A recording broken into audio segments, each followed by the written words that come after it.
오늘은 빌립보서 9번째 말씀입니다. 영적 초보에서 고수가 되는 길이라는 제목으로 같이 말씀을 나누었으면 좋겠습니다.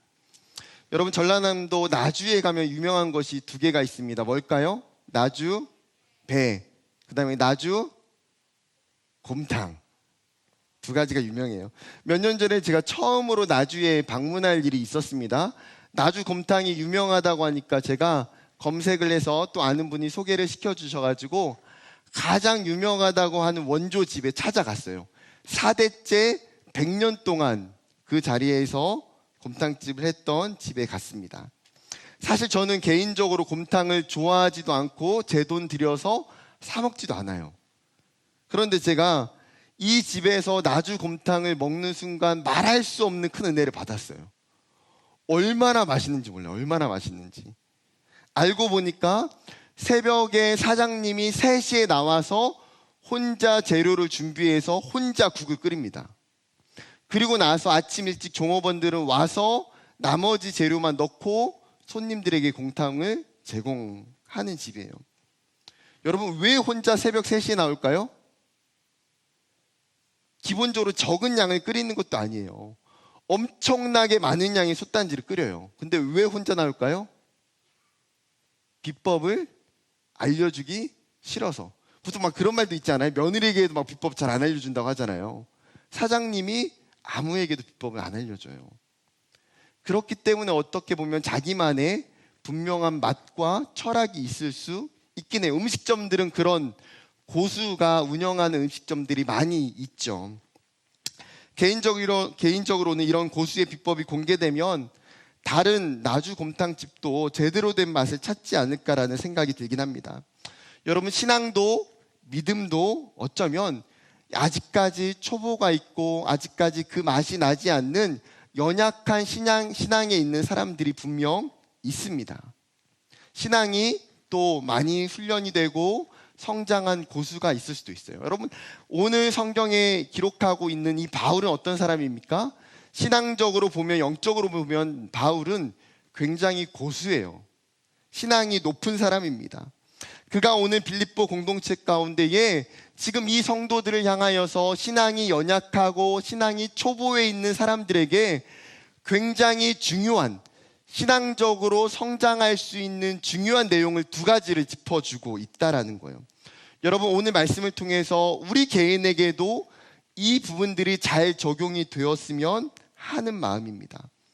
오늘 본문 17절에 바울이 이렇게 이야기합니다. 같이 읽을까요? 17절 시작.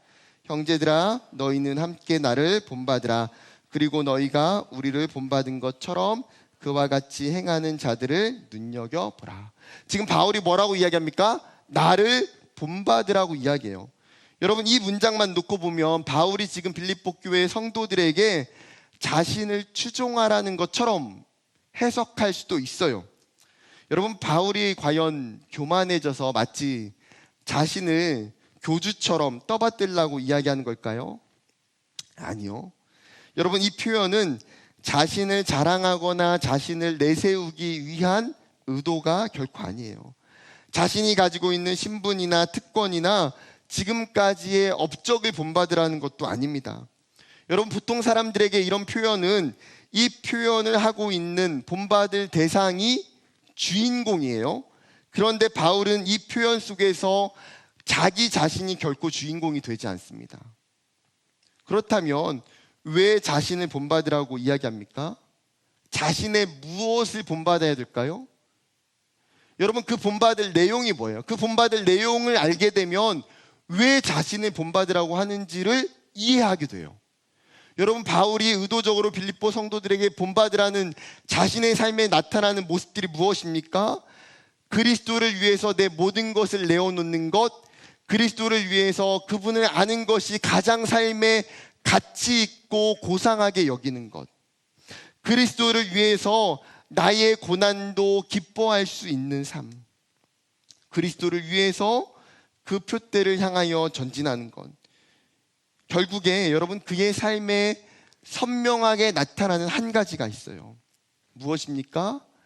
자신의 삶을 통해서 그리스도를 본받아 살아가라는 거예요. 여러분, 바울 안에는 너무나 분명하게 자기 자신이 드러나는 것이 아니라 예수 그리스도가 드러나고 있다는 거예요. 그래서 바울의 의도는 결국 무엇입니까? 나의 삶을 본받음으로 말미암아 너희가 예수를 어떻게 믿고 예수를 어떻게 섬겨야 되는지를 본받았으면 좋겠다는 거죠. 여러분, 다메섹에서 회심을 경험하고 그가 말씀을 전할 때 일어났던 수많은 기적들, 전도의 현장 속에서 성령이 일하셨던 역사들, 그 모든 것들이 그의 삶에 녹아져 있기 때문에 그의 삶의 모습은 예수를 증명하는 일종의 증명서와 같다라는 거예요. 여러분, 뿐만 아니라 바울이 지금 본받을 대상을 자신으로만 한정시키고 있지 않아요. 그 구절에 자세히 보게 되면 그 뒤에 뭐라고 말합니까? 우리라고 이야기해요. 또 그 다음에 뭘 이야기합니까? 그와 같이 행하는 자들도 라고 이야기합니다. 여러분, 여기서 우리는 누굴까요? 바울과 함께 동역했던 사람들일 거예요. 디모데도 있고요, 누가도 있고요, 마가도 있고요. 수많은 사람들이 그와 동역했던 사람들입니다. 그들 안에도 분명하게 예수의 흔적이 있고 예수를 위해서 살아가는 모습이 있다라는 거예요. 뿐만 아니라 그와 같이 행하는 자들, 이 대상은 누구겠습니까? 지금 너희 빌립보 교회 성도들 안에 여전히 동일하게 믿음으로 살아가는 사람들이 그 안에도 있다라는 거죠. 우리가 잘 아는 에바브로 디도도 빌립보 교회 성도들 중에 한 사람이었고요. 이름이 등장하지 않지만 많은 사람들이 그 안에 분명히 포함되어 있을 거예요. 여러분, 사도 바울은 이들을 어떻게 하라고 이야기합니까? 여러분, 그 표현 중에 굉장히 중요한 단어가 있어요. 뭘까요? 눈여겨보라고 이야기해요. 눈여겨보라. 여러분, 눈여겨본다는 것은 다른 말로 말하면 주의하다라는 거예요. 굉장히 세심하게 관찰하다라는 뜻을 가지고 있어요. 다른 단어로 표현하면 관찰력이에요, 관찰력. 여러분, 하나님은 어쩌면 빌립보 교회 성도들에게 뭐라고 말씀하십니까? 너희가 믿음의 성도들을 영적으로 모방하라는 거예요. 그들이 가지고 있는 믿음, 그들이 가지고 있는 삶, 그들이 가지고 있는 신앙적인 태도를 너희가 관찰하여 유심하게 보고 그대로 너희도 따라가라는 거죠. 여러분, 히브리서 13장 7절에도 이렇게 이야기합니다. 같이 읽어볼까요? 시작.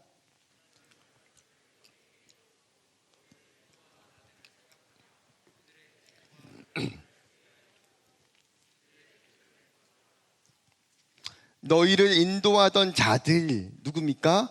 말씀을 가르치고 교회를 열심히 섬기는 사람들이에요. 교회 공동체 안에서 영향력을 끼칠 수 있는 사람들. 지금 히브리서도 13장 7절에 뭐라고 말합니까? 너희가 그러한 사람들을 유심하게 관찰하여 보고 본받으라고 권면해요. 왜요? 여러분, 이것은 신앙에 있어서 너무나 중요하고 너무나 효과적인 방법이기 때문이에요. 여러분, 이 권면은 굉장히 실제적이에요. 사실은 너무나 높은 차원의 대상, 즉 우리로 하여금 사도 바울이 하나님과 예수 그리스도를 직접적인 대상으로 놓으면 어떨까요? 신앙이 연약하고 부족한 사람은 인간적인 차원에서 굉장히 어려워요. 내가 따라가기 어려운 대상을 본받고 쫓아가는 것은요, 잘 따라가지는 것이 아니라 오히려 상대적 차이로 인하여서 포기하게 만들어요. 그런데 여러분, 하나님은 의도적으로 우리의 차원에서 모방이 가능한 자들을 보라는 거예요. 너희가 따라갈 수 있는 사람들, 너희의 주변에 있는 사람들, 너희와 동일한 사람들을 보라는 거예요. 예수 그리스도를 어떻게 믿어야 하고 어떻게 신앙으로 살아가야 되는지를 모르는 사람들에게 지금 그 빌립보 교회 공동체 안에 신앙이 있는 사람들을 따라감을 통해서 믿음이 성장할 수 있다는 거죠. 사랑하는 여러분, 하나님이 오늘 빌립보 교회를 통해서 여러분에게 권면하고 계시는 이 말씀을 잘 따라갔으면 좋겠습니다. 여러분 주변에 좋은 신앙의 선배들, 좋은 신앙의 또래들을 찾아야 돼요. 그리고 어떻게 해야 됩니까? 유심하게 관찰해야 됩니다. 여러분, 그것은 결코 교회라는 이 장소에만 국한된 것이 아니에요. 어디에서도 마찬가지입니까? 여러분이 살아가고 있는 캠퍼스 안에서도, 여러분이 살아가고 있는 직장 안에서도 마찬가지예요. 제가 청년 이브들 신방하다 보면 많이 공통적으로 이야기하는 것이 있어요. 목사님, 직장에서 정말 믿음을 가지고 살아가는 크리스천을 만나는 것이 너무 어렵다는 거예요. 여러분, 우리가 청년의 때에 직장 속에서 왜 믿음으로 살지 못합니까? 왜 우리의 신앙이 교회와 직장에서 이렇게 이중적으로, 이분법적으로 나눠져서 살아가는 걸까요? 어쩌면 그것은 그 직장에서 믿음으로 살아가는 롤 모델이, 그곳에서 정말 어떻게 신앙으로 살아가야 되는지를 우리가 보지 못하고 살기 때문이에요. 여러분, 그럼에도 불구하고 하나님이 여러분이 계신 곳에 여러분을 위해서 숨겨두신 사람들이 있을 거예요. 분명히 믿음의 사람들을 찾아내셔야 돼요. 그리고 어떻게 해야 됩니까? 의도적으로 관계를 맺고 친해지고 교제하고 함께 그 사람들을 본받으면서 여러분이 거하는 그 세상 가운데서도 동일하게 내가 믿음으로 살아갈 수 있어야 한다는 사실이에요. 사랑하는 청년 여러분, 여러분 옆에 있는 사람들을 잘 보세요. 한번 보십시오. 또래들을 한번 보시고요, 주변에 있는 사람들을 보세요.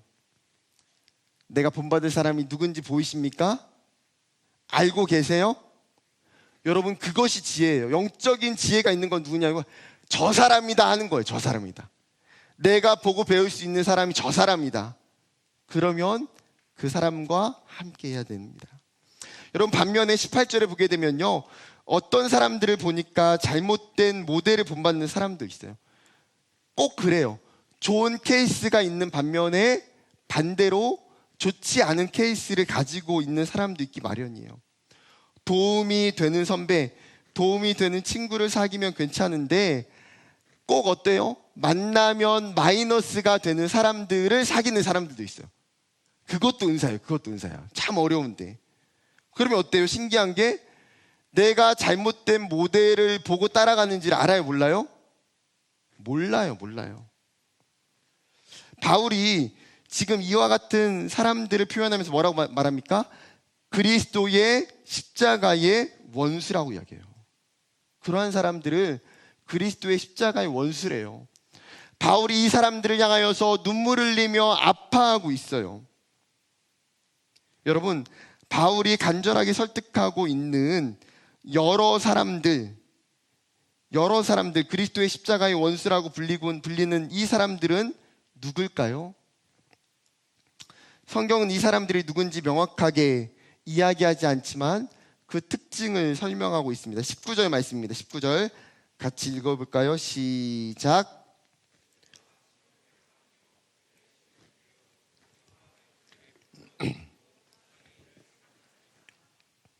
지금 빌립보 교회 성도들 안에 믿음으로 신앙으로 살아가는 사람들과 반대되는 부류예요. 그 사람들은 빌립보 교회 안에 있을 수 있고 혹은 세상 속에서도 있을 수 있는 사람들이에요. 그 사람들의 특징이 무엇입니까? 그들의 신은 배요. 로마서 16장 18절에도 동일한 표현을 쓰고 있습니다. 이 같은 자들은 우리 주 그리스도를 섬기지 아니하고 다만 자기들의 배만 섬기나니 교활한 말과 아첨하는 말로 순진한 자들의 마음을 미혹하느니라. 자기들의 배만 섬긴다는 것이 무엇일까요? 자기의 유익만 추구한다라는 거예요. 나의 유익만 추구한다. 무절제한 욕망과 욕구를 따라가는 사람들, 결국은 그 중심에 하나님이 아니라 나만 있는 거예요. 자신의 배부름을 위해서 열심을 내고 유욕을 신으로 숭배하는 자들이에요. 또 뭐라고 표현합니까? 그 영광은 그들의 부끄러움에 있고, 그들이 생각했던 영광, 더 쉬운 표현으로 말하면 기쁨이에요. 자신들이 생각했던 그 영광과 그 기쁨이 오히려 부끄러움과 수치로 남게 된다는 거예요. 왜 그렇습니까? 지금 바울은 이 표현을 말하면서 육체적인 방종을 일삼는 자들을 꼬집는 거예요. 성적인 욕망을 자제하지 않는 것, 세상에 있는 우상을 숭배하는 것, 이런 것들이 자신에게는 기쁨인 줄로 생각했지만 결국에는 그것이 기쁨이 아니라 부끄러움과 수치가 된다는 거예요. 그 다음 또 뭐라고 이야기합니까? 땅의 일을 생각하는 자라. 여기서 땅이란 뭐예요? 천국과 정반대의 개념이 이 땅이고 이 세상이에요. 즉, 이 사람들의 마음에는 온통 관심이 어디에 있어요? 이 세상과 이 땅에 있는 거예요. 세상에서 성공하고 부유하고 물질을 추구하고 명예를 얻고 안락한 삶이 그들의 소망이고 목표가 되어 있는 것이죠. 자신이 이 땅에서 이룬 업적과 행실들을 끊임없이 생각하며 즐거워합니다. 성경은 이러한 자들의 결론을 그 앞부분에 뭐라고 말합니까? 멸망이라고 말해요. 그들의 삶의 방향과 방법이 궁극적으로는 구원에 이르지 못하게 한다는 거죠. 자신을 구원하는 것이 아니라 오히려 어떻게 합니까? 사망으로 인도하는 것들이라는 거예요. 여러분, 그렇다면 이제 성경이 아니라 우리의 삶으로 돌아와서 한번 생각을 해봅시다. 지금 18절과 19절에 말하고 있는 여러 사람들의 그 모습, 그 여러 사람들의 그 모습이 어쩌면 우리의 모습은 아닙니까? 개인적인 욕심을 따라 사는 삶, 육체적인 욕망을 따라 살고 이 땅의 성공을 목표로 두는 삶. 어쩌면 이것이 현대인들에게 나타나는 전형적인 삶의 모습이에요.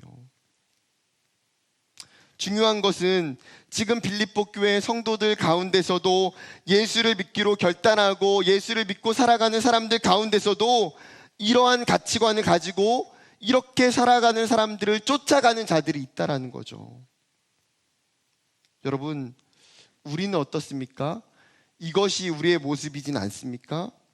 예수를 믿으며 살아가고자 하지만 우리의 삶은 이중적으로 때로는 잘못된 모델을 바라보고 잘못된 방향과 가치관을 향해서 열심히 따라갈 수 있다는 거예요.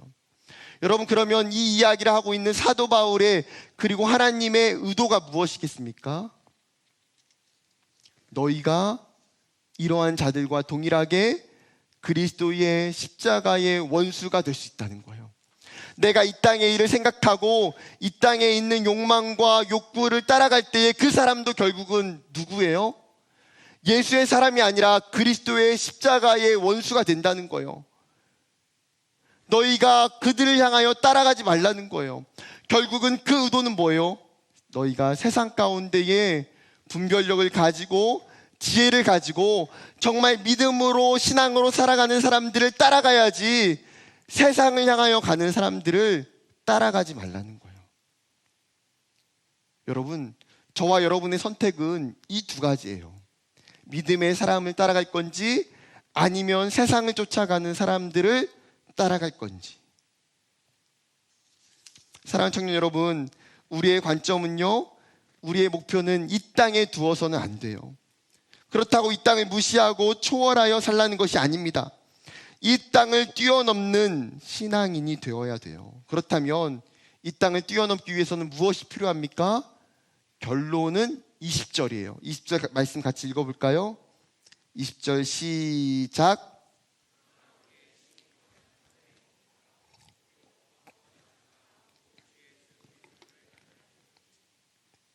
사랑하는 여러분, 우리가 정말 붙들고 살아야 되는 핵심이 여기에 있어요. 그것은 우리의 참된 소속을 아는 거예요. 왜요? 그것이 우리의 정체성이기 때문에. 육체적인 자들과 그 세상적인 자들, 율법적인 자들과 너희는 다른 자들이라는 거예요. 그러면 우리는 어디에 속한 자입니까? 하늘에 속한 자, 하늘의 시민권자예요. 여러분, 이 당시의 시민권은요, 굉장히 중요한 의미가 있어요. 바울이 빌립보 편지를 쓰고 있는 이 당시는 AD 61년이에요. AD 61년 어떤 상황입니까? 로마가 그 지역의 수많은 나라들을 다 지배하고 통치하고 있을 때예요. 여러분, 이 당시에는 내가 어떤 나라의 시민권을 가지고 있는지가 굉장히 중요해요. 대부분 로마의 속국에 있는 나라들은요, 자기들의 시민권이 의미가 있을까요, 없을까요? 아무런 의미가 없어요. 왜요? 속국이기 때문에. 그 수많은 나라 가운데에 가장 의미 있는 시민권은 무엇입니까? 로마의 시민권이에요. 그렇기 때문에 수많은 사람들은 어떠한 수단과 방법을 사용해서라도 이 로마의 시민권을 얻기를 굉장히 열심을 냈어요. 재력이 있는 사람들은 세금을 많이 내거나 돈을 주고 시민권을 구입하기도 했어요. 교육을 잘 받은 사람들 중에서는 의사나 교사와 같은 영향력 있는 직업에 오른 사람들에게는 시민권을 주기도 했어요. 그리고 교육을 받지 못한 사람들 가운데서는 오랫동안 군대에 복무한 사람들, 어떤 한 기록에 보게 되면 21년을 군대에서 복무한 사람에게는 로마의 시민권을 줬다고 기록이 나오기도 합니다. 여러분, 이렇게 주어진 시민권은요, 그 사람들에게 굉장한 긍지와 자부심을 가져다 주게 돼요. 여러분, 빌립보 교회 성도들은 어떻습니까? 시민권이 있어요, 없어요? 제가 첫 번째 설교하면서 이야기했잖아요. 이 빌립보 교회의 성도들은 옥타비아누스가 안토니우스를 격퇴할 때에 누구의 편에 섰어요? 옥타비아누스의 편에 섰어요. 그렇기 때문에 옥타비아누스가 로마의 황제가 되고 통치자가 되어서 이 빌립보에게 특별한 혜택을 줬어요. 빌립보에 있는 사람들에게 시민권들을 부여해 준 거예요. 여러분, 이 사람들은요, 자신들이 로마의 시민인 것, 그리고 자신들이 로마의 시민권, 속국임에도 불구하고 로마의 시민권을 가지고 있다는 것을 굉장히 자부심을 가지고 살아가는 사람이에요. 그런데 거기에 대고 바울이 너희가 시민권이라는 이야기를 할 때에 그들이 생각나는 것이 무엇이겠습니까? 이게 확 이제 와닿는 거예요. 여러분, 바울이 말하는 의도는 뭐예요? 너희들이 자랑하고 너희들이 기뻐하고 너희들이 즐거워하는 것이 너희가 로마의 시민권을 가지고 있는 것이 아니라는 거예요. 너희의 진정한 시민권은 어디에 있느냐? 그것은 하나님 나라에 있다는 거예요. 너희가 하늘의 시민권을 가지고 있는 것, 그것을 기억하며 살아가는 것이 너희에게 더 중요하다는 거예요.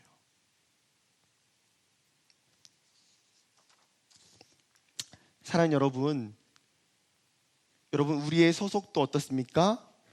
하늘나라에 있어요. 그러면 우리도 동일하게 하나님의 시민권을 가지고 있는 사람이에요. 여러분, 우리가 이것을 인정하고 기억하고 붙들고 살아가야 돼요. 왜요? 그것을 통해서 주는 놀라운 유익이 있기 때문에. 신앙적인, 간단하게 이야기하면 세 가지예요. 첫 번째는 하나님의 보호와 통치를 받으며 살아갈 수 있어요. 여러분, 시민권이라는 것은 한 나라가, 한 국가 안에 그 사람이 소속되어져 있다라는 것을 의미해요. 여러분, 우리는 태어나면서 자동적으로 대한민국의 시민이 되었기 때문에 어쩌면 이 시민권을 가지고 있는 것이 얼마나 크고 좋은 것인지를 모르며 살 때가 참 많이 있어요. 그런데 여러분, 아는 친구나 지인 중에 그 해외로 이주를 가거나 유학을 오랫동안 가서 살아가는 사람들을 보면 어떻습니까? 영주권, 시민권을 얻지 못해서 굉장히 어려워하는 사람들이 많아요. 왜 그렇습니까? 다른 사람들에게 있는 당연한 의료적이고 교육적이고 복지적이고 노동적인 혜택에서 소외되기 때문에. 제가 지난 2년 동안 맑은새 광천교회에서 국제부를 섬겼어요. 국제부를 섬기면서 직접적으로 간접적으로 너무나 많이 보고 경험한 게 뭐냐면, 이 사람들에게 시민권이 없기 때문에 얼마나 그 삶이 어려운지 몰라요. 행정적인 절차가 거의 불가능해요. 병원을 가도요, 제대로 치료받기가 너무 어려워요. 비용이 너무 많이 발생해요. 국가와 사회로부터 전혀 보호를 받지 못해요. 여러분, 반대로 시민권을 가지고 있다는 것은 무엇입니까? 국가에서 주는 수많은 혜택과 편의를 누리며 산다는 거예요. 빌립보 교회 성도들은 어땠을까요? 로마의 시민권자들은, 소속되어 있는 사람들은 로마로부터 세금이 면제됐어요. 또한 그들은 어떠한 죄를 지을 때에도 특별한 문제가 아니면 감옥에 갇히지 않아요. 그리고 재판을 받을 때에 그 재판이 타당하지 않다고 항소를 하게 되면 로마의 황제 앞에서 다시 재판을 받을 수가 있어요. 이 외에도 엄청난 혜택이 로마의 시민권자들에게 주어져요. 왜요? 로마의 보호와 통치를 받기 때문에. 여러분, 성경이 우리에게 말하는 것이 무엇일까요? 그러면 우리는요? 우리는 누구예요? 하나님의 백성이고 하나님의 나라 안에 소속되어 있는 자들이라는 거예요. 여러분, 그것이 의미하는 것이 무엇입니까? 하나님의 보호와 통치가 저와 여러분의 삶에 있다는 거예요. 에스겔 37장 27절 말씀입니다. 같이 읽어볼까요? 시작.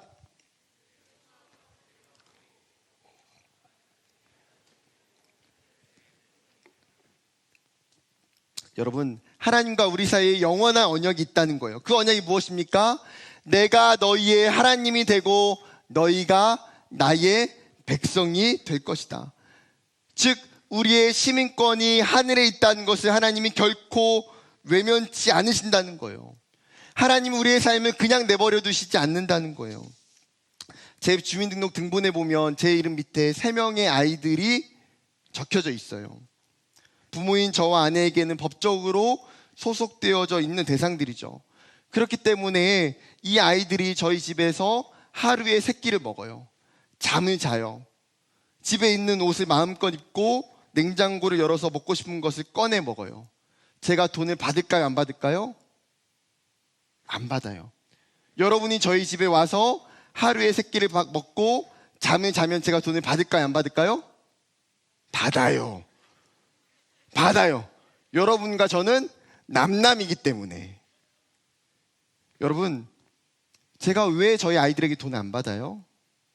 저희 가정에 제가 보호하고 지켜야 되는 구성원이자 저희 가정의 시민권자이기 때문이에요.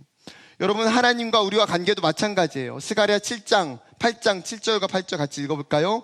시작.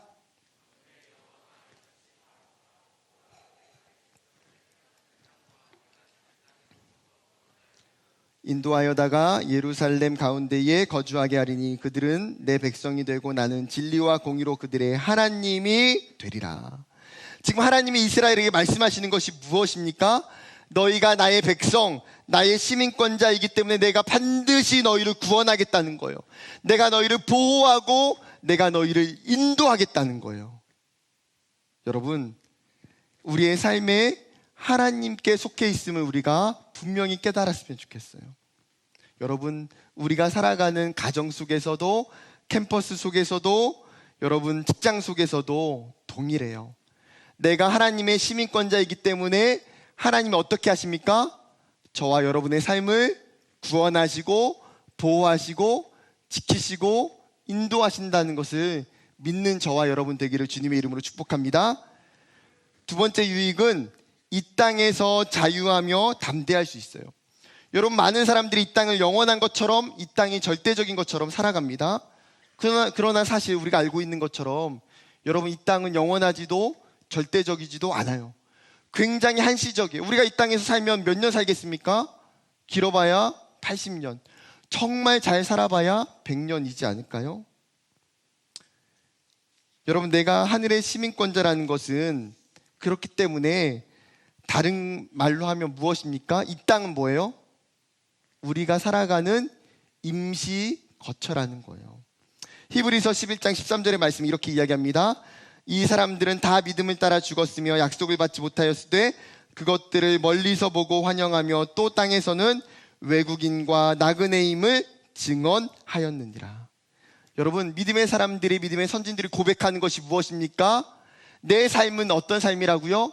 이 땅에서 주인이 아니라는 거예요. 이 땅에서 내 삶은 나그네라는 거예요. 여러분, 나그네가 무엇입니까? 나의 집과 나의 고향을 떠나서 잠깐 머무는 사람이 나그네예요. 믿음의 사람들은 다 이러한 가치관을 가지고 살아가요. 여러분, 좀 더 쉽게 설명을 하면, 제가 차를 운전해서 그 경상도나 충청도를 가다가 중부 고속도로를 탈 때에 자주 들리는 휴게소가 있어요. 어딜까요? 마장 프리미엄 휴게소라는 곳이에요. 여러분 아십니까? 마장 휴게소? 몰라요? 안 가봤어요? 네, 꼭 가보세요. 추천합니다. 여러분, 제가 왜 좋아할까요? 우선은 규모가 커요. 그리고 맛있는 식당도 많아요. 휴게소인데도 불구하고 스타벅스가 있어요. 그리고 뭐 맥도날드도 있고요. 제가 좋아하는 아이들과 같이 하는 오락실도 2개나 있어요. 그 외에도 옷가게도 많아요. 말 그대로 규모가 크고 많기 때문에 프리미엄이라는 이름을 붙였어요. 여러분, 그런데 제가 여행하고자 하는 목적지가 경주예요. 경주. 그러면 여러분, 휴게소가 아무리 좋고 그곳에서 즐기고 놀고 먹을 것이 많다고 해서 제가 경주 가는 것을 잊어버리고 그래, 그냥 오늘은 휴게소에서 계속 있자. 여러분, 그렇게 할 수 있을까요? 여러분, 만약에 그런 사람이 있다면 이보다 더 어리석은 사람이 없을 거예요. 휴게소는 말 그대로 내가 가고자 하는 목적지를 향하여 갈 때에 잠시 쉬었다 가는 곳이에요. 사랑하는 청년 여러분, 우리의 인생이 이와 같아요. 우리의 진짜 목적지를 도달하기 전에 이 땅의 삶은 잠깐 들리는 곳이에요. 이 땅의 삶이 임시처소임을 기억하고 내 삶이 나그네임을 깨달으면 어떻게 될까요? 거기 안에서 하나님이 주시는 자유함이 있어요. 하나님이 주시는 담대함이 있어요. 세상에 수많은 사람이 이 땅이 전부인 것처럼 이 땅에 목을 메고 이 땅의 성공과 명예에 안절부절할 때에 우리는 어떻게 돼요? 이 땅이 전부가 아니기 때문에 이 땅에서 삶에 자유할 수 있는 거예요. 이 땅에서 중요한 것은 돈이 아니라 이 땅에서 삶은 하나님을 알아가는 것이기 때문에 평안할 수 있는 거예요. 이 땅을 살아갈 때에 우리에게 있는 수많은 고난과 시험과 유혹이 있을 때에도 어때요? 이 땅이 전부가 아니기 때문에 담대할 수 있어요. 승리할 수 있다라는 거예요. 천국이 그래요. 우리가 가고자 하는 그 천국, 우리가 가야 될 그 천국은 우리가 소유하고 있는 그 모든 것들보다, 우리에게 주어지는 그 어떤 것들보다도 더 소중해요. 사랑하는 여러분, 말씀을 맺으려고 합니다. 여러분, 하늘나라의 시민권자입니까? 하나님 나라의 그 시민권이 여러분에게 있음을 기억하며 살기를 소망해요. 오늘 사도 바울이 빌립보 교회에 2가지 이야기하고 있는 건, 너희가 믿음의 성도들을 본받아라, 너희가 하늘나라의 시민권자임을 기억해라. 이 2가지의 삶의 방법이 저와 여러분의 삶의 방법이 되기를 주님의 이름으로 축복합니다.